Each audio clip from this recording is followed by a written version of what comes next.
This is my church, Washington Avenue Baptist Church. Most of my friends grew up in this church. The memories and faith we share make the church feel like home. For that friendliness and that love was one of the things that I was attracted to when I came to Springfield, and one of the reasons that I joined versus joining other churches. You just feel proud to say, this is my church. Believe not, because ye are not of my sheep. While we may be the oldest black congregation in town, this building is still new to us. For 115 years, we worshiped here on Washington Avenue. But lately, we've grown. Amen. Tell somebody I'm going to stay on the right track. Our new pastor, Dr. Maurice Tate, is the reason why. He's dynamic and full of charisma. May you have a beautiful week in the Lord and for the rest of your lives. God bless you, God bless you, God bless you. Our congregation is now over 300 and growing. In 1999, we came to grips with the inevitable and left the old church behind. We marched, one and all, to our new church home here on North National. You see, our old church was on the chopping block, slated to be torn down to make way for a new science building at Drury University. But instead, our church was saved, moved one brick at a time. Our church got a new life. I'm Tyrone McKinney. Join us for the next half hour as we celebrate the history of our church and meet the folks who helped us save it. Maybe it was a miracle. Maybe it was just a lot of people who had their hearts in the right place. Either way, it's a great story.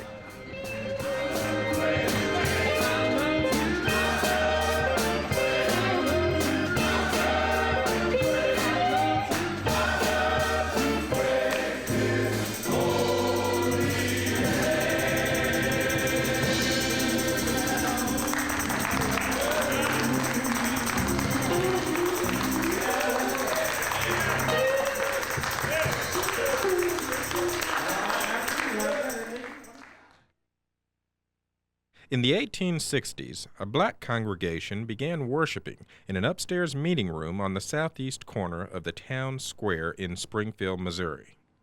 Because the congregation was entirely African American, it was called Second Baptist. First Baptist Church was for whites, Second Baptist Church was for blacks. And that's the way it's been defined all over the country. After the Civil War, the congregation of Second Baptist Church shared a building with the Black Cumberland Presbyterian Church of Benton and Water Street in downtown Springfield. In 1872, Springfield opened the Washington Avenue Colored Public School on what was then Washington Avenue, now Drury Lane.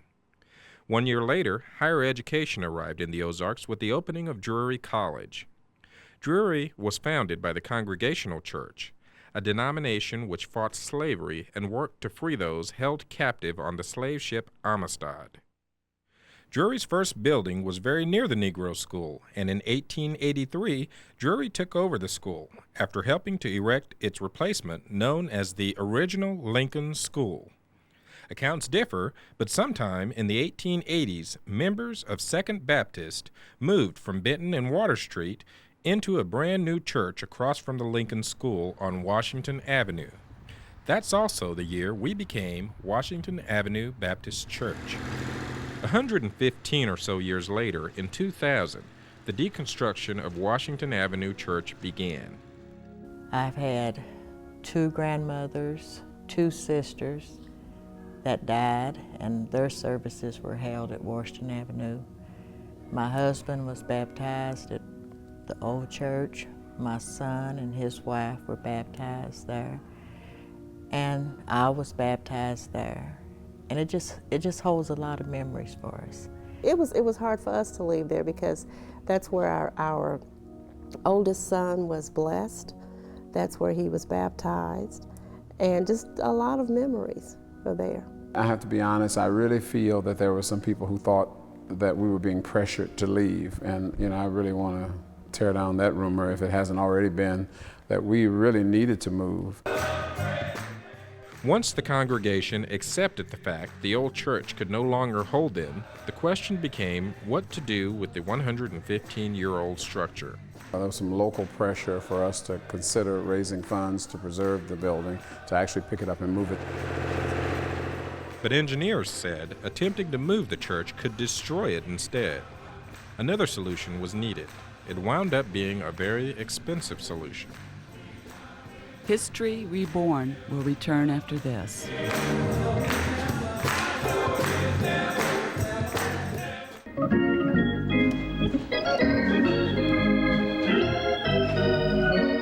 In January of 2001, the roof was removed from Washington Avenue.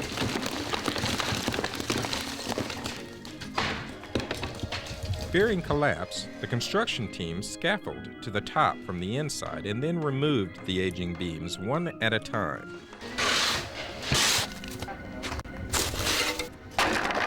Even before the first beam came down, a lot had happened to find us a new home. For our congregation, Drury bought a new larger home here on National Avenue for $550,000 and gave it to us in trade for our old church. But our new church on North National was not vacant. Luckily, that congregation was also ready to move. Drury helped them find land for a new church and set up a $450,000 line of credit to build it. It's just amazing when I talk about this across the country. People are just amazed at how that all worked together. With the deal signed, the question became what to do with the old church. Drury wanted to tear it down, but our trustees wanted to save it. So they contacted Dr. John Moore, the president of Drury, and asked for his help. That had not been a part of our plans. It was an old building. It was not in good shape structurally. Drury just decided, I should say Dr. Moore and Drury decided that let's Drury do this and preserve this building. Maybe the church could be picked up and moved whole. Drury brought in the same engineers who had moved the huge Cape Hatteras lighthouse on the Atlantic coast to find out. And all of their engineering analysis was concluded, we can try it, but we're not sure that it's going to work. We think what you may end up with is a pile of bricks and rubble in the parking lot because of some real structural problems with the building. The best option was this: taking the building down one piece at a time and rebuilding it 200 feet north across the street. And consider this, bulldozing the structure would cost $50,000. The plan to rebuild it will climb over $700,000. Without approval from his bosses, the Board of Trustees, Dr. Moore committed Drury to rebuild the church. I've commented many times, the Spirit probably moved me at that moment. And I said, yeah, we'll help you do it. And our Board of Trustees fell right in line and said, yeah, you've done the right thing. I'm glad they said that, or I might have been on the hook for $750,000. October 10th, 2000, the first brick was removed from the church and passed along a human chain of students, children, and congregation members. Touched by hundreds of hands, the brick came to rest at a corner of the new site. The move was on.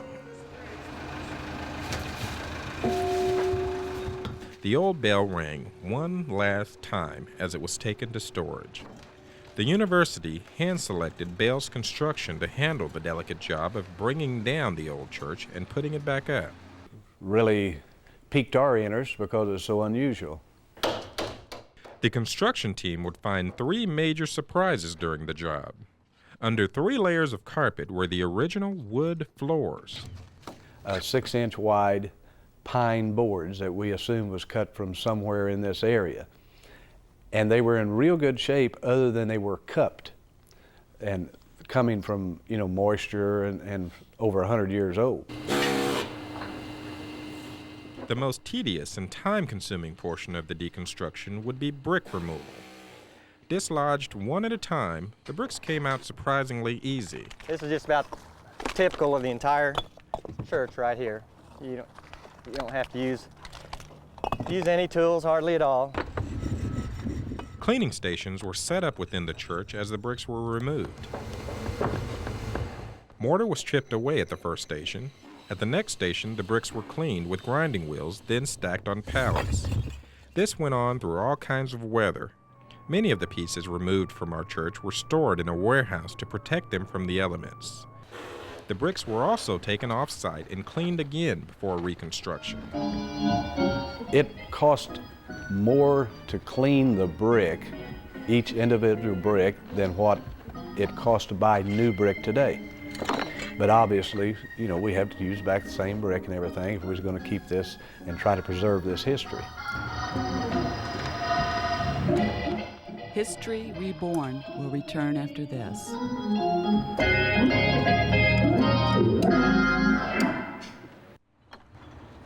We now return to History Reborn, the story of Washington Avenue Baptist Church. A lot of history here. Our church has seen a lot of history and a lot of changes in Springfield. If only the walls could talk. And if they could talk, what would they tell us about that horrific time in Springfield's history? Easter Sunday, 1906. 3 black men are hung on Springfield's town square. A riot follows, and all at once, the great majority of Springfield's black citizens fled from their homes and left the city for good. Those who stayed behind hid wherever they could, including the Washington Avenue Baptist Church. They were no longer welcome in Springfield. And the only way that they could survive was to go back to their roots, which in a sense was the church. Throughout the years, our church was always a place where people would gather in tough times. We have what we think is the suspect in jail. They arrested them. Here in 1995, worried parents, teachers, and other leaders sat down in our church's annex to solve a growing gang problem in Springfield. For many years, this was also the meeting place for the Ozarks chapter of the NAACP. Then, there were the meetings about faith, fellowship, and food. Very busy church, very busy. We did a lot of things there. I can remember having dinners in our basement. We used to have our dinners in the basement. We would cook and serve, just lots of people in the basement of the church. Had a big yard and we could go out and play and have Easter egg hunts. But the thing I remember the most was going down in that basement when I was younger and having the dinners, and then after we closed the basement off, going back down there after I was grown and looking at it and think, man, we used to come down here and eat, you know, because it was so small, but it was just the togetherness, you know, we didn't think about it.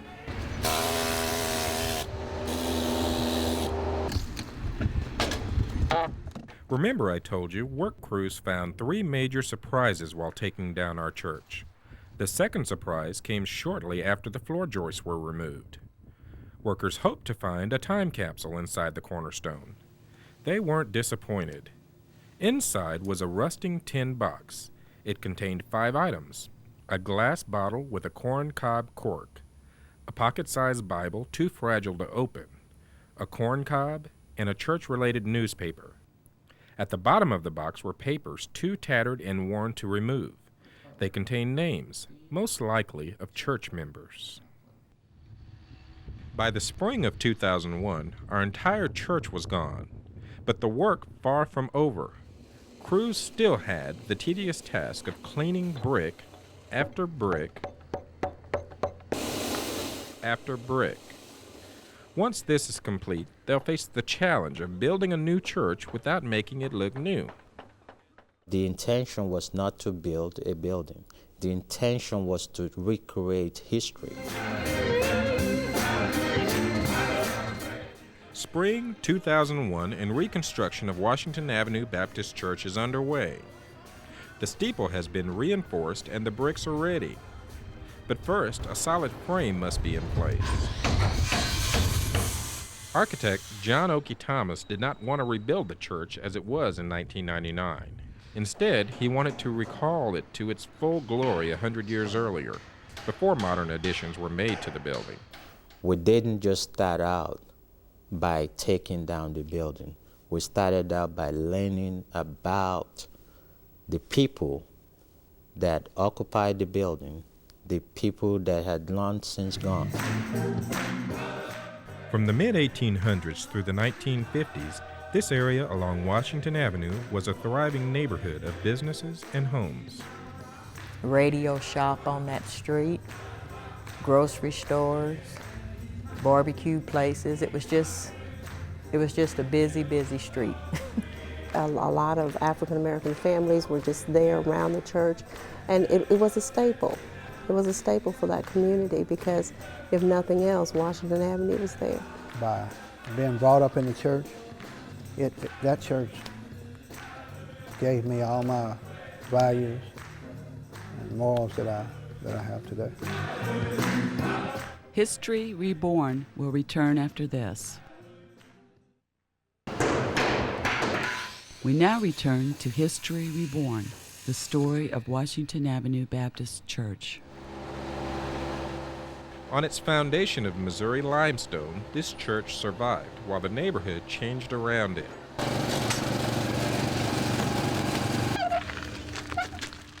Now, as our church is rebuilt, those very same stones from the original structure are going right back into place. Each stone is in the same place it was when the church came down. Carpenters, craftsmen, contractors, each paid heed to the least of details. Notice in this picture the shingle siding around the church. The original siding is beyond repair, so new siding is made. Like any new structure, our reconstructed church must meet building codes. And this is where the new church will have many advantages over the old. Not only with its electrical system, but also better insulation than the original building, better plumbing, and something our original church never had, sprinkler system for fire protection. Something we could have used on Thanksgiving Day in 1911 when our church nearly burned down. And the fire started because somebody left the candle on.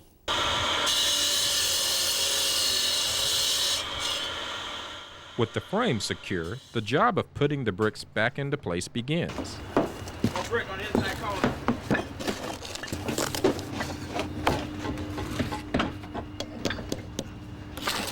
A delicate job, for if the bricks are laid perfectly, our church will lose its character. To keep this from happening, a specialist is brought in for the job. His name is Charlie. He spent most of his career laying bricks in the French Quarter of New Orleans. Not too straight, not too crooked, switch. Not too straight, not too crooked, just right. A black Cajun American from Louisiana. Very interesting to be around, very talented. The original window frames kept in storage, stripped, and refinished were now ready to come back home. None of the original stained glass was damaged.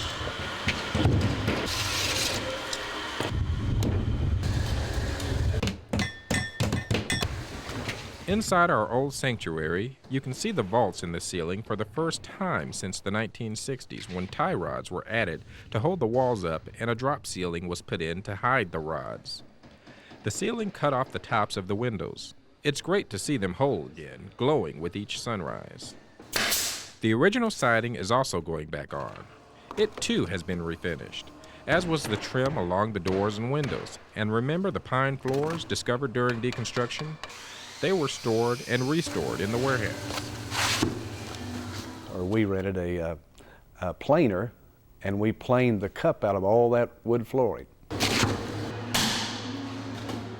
The church is now taking shape, and the bell arrives back from storage. This is the original church bell dating back more than 100 years.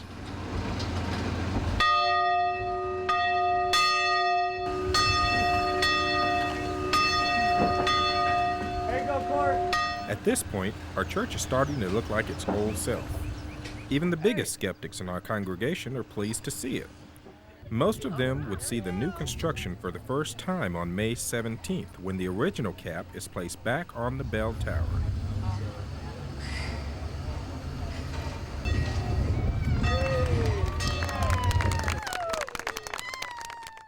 It has a fresh oldness, if we could say that.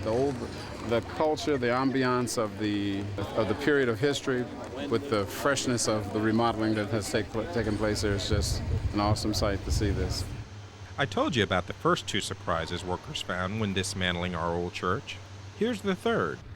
2 solid oak roll-down doors, big enough to go into my garage. rolled up in the ceiling and they weren't even aware it was here. No one knew they were in the ceiling, including members of my congregation.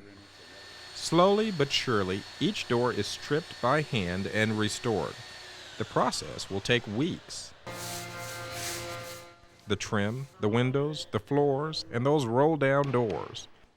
Add the stained glass in the original pews and our church could last another 115 years. The final touch for the exterior will be the sign. Remember when it came down, it said welcome at the top? Now it says Historic Washington Avenue Baptist Church. We can now say our church is complete, but it will no longer be just a church. Now, every year on Dr. Martin Luther King Jr.'s birthday, families come to hear his famous I Have a Dream speech. This church is a second home. Drury University knew Springfield needed a place to talk about its past and learn how to build a better future, so they turned our church into a community diversity center. I can't hardly believe it. I can't hardly believe it. It looks just like it was. I couldn't imagine it was going to be that similar to the original. If I'd been gone a few years and come back, I would have thought I was crazy. I think this is a John Moore project, and we thank him for it. He's done a wonderful job. He's lived up to everything he said and more. Every once in a while you get seized with something that tells you, wow, this is the right thing to do. It was, I think, the right thing to do. It's easy to see in retrospect. But I knew that there would be a way within our budget that we could work it out and reconstruct that church. Said I wasn't gonna shout about it, but I couldn't keep it to myself. What the Lord has done for me. So it's been put back together in the right way, just the way it was, and what we intend for this to be. Drury owns the facility, but I think significantly today we dedicate this as a community facility for speakers, for concerts, for events that promote the recognition of the diversity that is in this community, and to promote the reconciliation from our history in past years. When you saved my soul, you ought to been there, you ought to been there when you put my name on the roll. I kept walking, I kept talking, I kept singing, I kept shouting, and I kept walking, I kept talking, I kept singing, I kept shouting, I kept walking, I kept talking, I kept singing, I kept shouting what the Lord has done for me.